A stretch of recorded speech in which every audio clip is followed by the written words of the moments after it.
The Fast and Furious franchise has quickly become the stuff of memes, with fans counting how many times family is mentioned and reminiscing over the good old days when the films were actually about street racing. Fast X is apparently the start of a 3-part finale to this over 20-year-old saga, labelled as the 10th film despite technically being the 11th one if we're including Hobbs and Shaw. But have we all just lost interest at this point? Before I get further into it, please consider liking this video, subscribing to the channel and switching on notifications, as it really helps us out.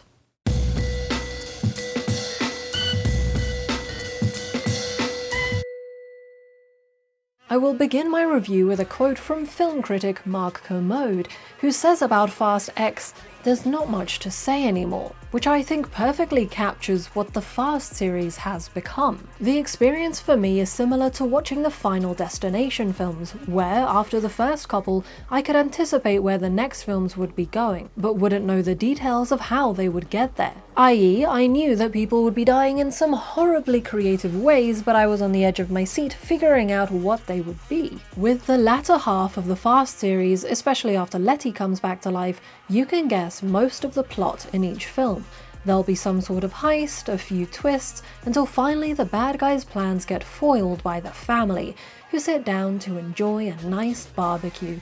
The only thing left unanswered is what unbelievable stunts they will do before ending up at this barbecue. A huge part of the problem is that the stakes are incredibly low, because no one is truly in peril, and supposedly dead characters regularly come back to life. So, and the spoilers are incoming, the explosive ending to Fast X has very little impact. It's quite obvious that most of the ensemble will not have died in that plane crash, and that Lil B and Dom will not spend the first 10 minutes of the next film drowning, not to mention the reveal of yet another undead character. Of course, this plot armor does not apply to the bad guy henchmen, who I started to feel quite bad for, particularly when Jacob and Lil B start taking out that fleet of BMWs and Minis as if they're in a Super Mario game, with dangerous amounts of glee at the demise of others. Speaking of Jacob, I am also left doubting whether he actually died in that car crash, because I cannot trust this series to properly kill off a character. I get the sense that these films are being used as some sort of coping mechanism to deal with Paul Walker's death, as the grief casts a very palpable shadow on every film without him. But I wonder whether the best course of action for dealing with real-life grief is to never kill off any characters within the series, including Walker's character Brian. On the other hand, cinema is often used to process difficult and complicated emotions. Alongside Walker's death, I'm sure the pandemic had an impact on the content of this franchise.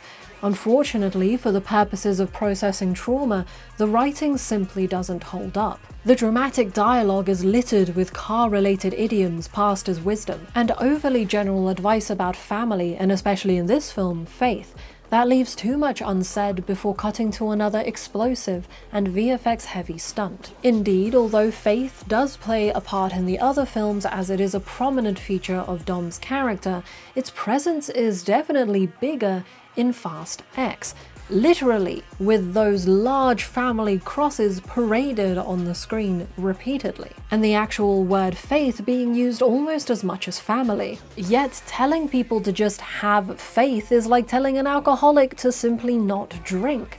There's no sense of a struggle or growth through learning and experience. This is a shame, as a big part of toxic masculinity is thinking that showing emotions is a sign of weakness. So when an actor as traditionally masculine presenting as Vin Diesel openly grieves for his best friend and even cries in interviews, he's showing that being emotional is normal and necessary. Yet his character doesn't do this very much. Dom is relied upon to save the world, and what does he do? He mans up and gets on with it, as does everyone else. The comedy is the strongest part of the script, but unfortunately it's used to tiptoe past the more serious subject matter, alongside a lot of past trauma only being shown through flashback, especially when a character comes back to life. For me personally, it would have been far more memorable and meaningful to have Dom truly become a shell of himself before finding the strength to keep going,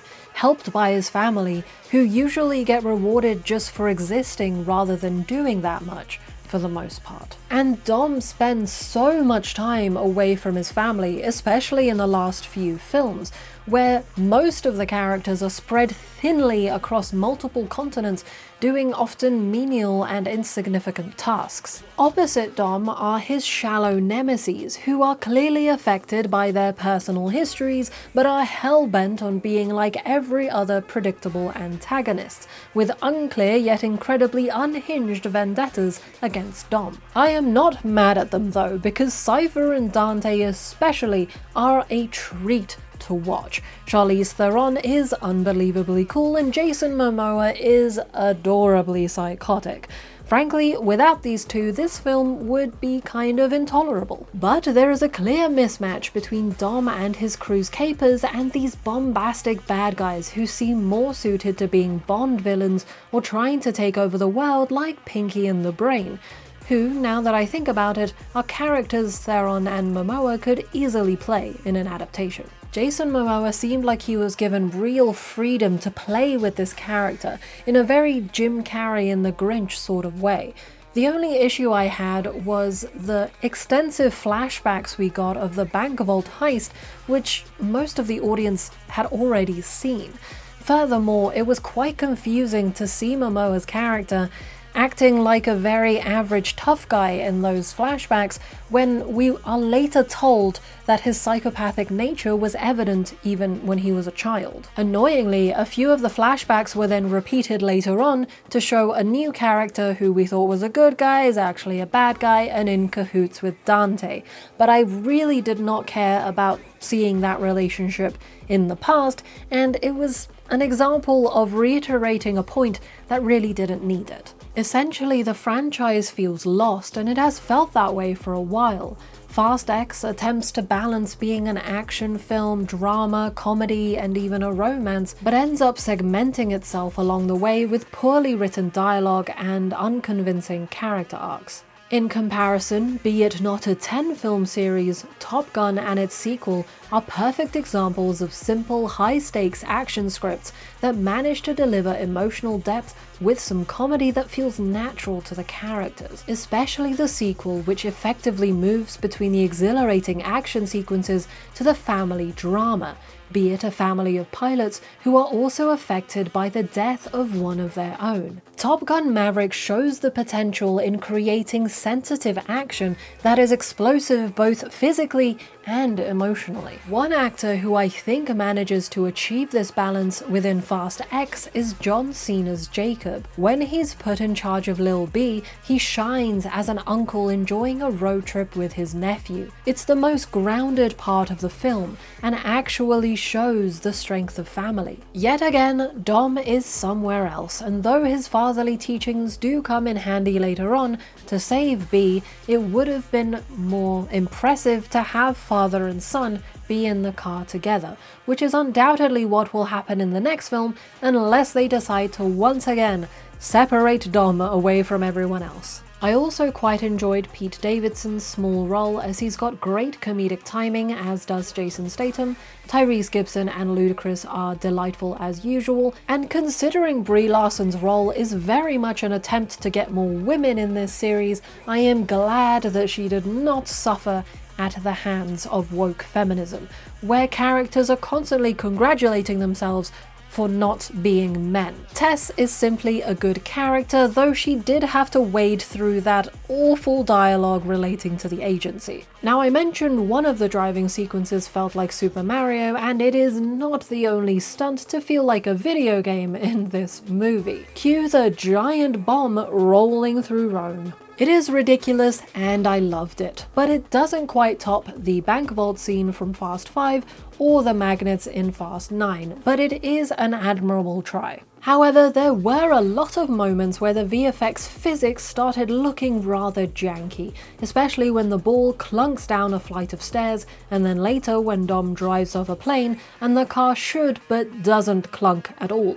Yes, I get it, suspend your disbelief and all of that, but janky is janky, and there's something to be said about maintaining the quality by maybe giving the VFX artists a bit more time. In any case, you know what you're getting with this film, with the exception of it not ending with a barbecue just yet. At this point, they're not going to change the formula, and I don't expect them to, but by discussing the background, I can rationalize some of the dramatically poor choices made and appreciate a bit of the sentiments behind this franchise that don't seem to have translated too well in the script. Overall, Fast X is another addition to the Fast and Furious franchise filled with superhuman characters and even more superhuman cars. The international escapades make little sense but provide big entertainment, whilst the ongoing message about the importance of family is genuinely wholesome.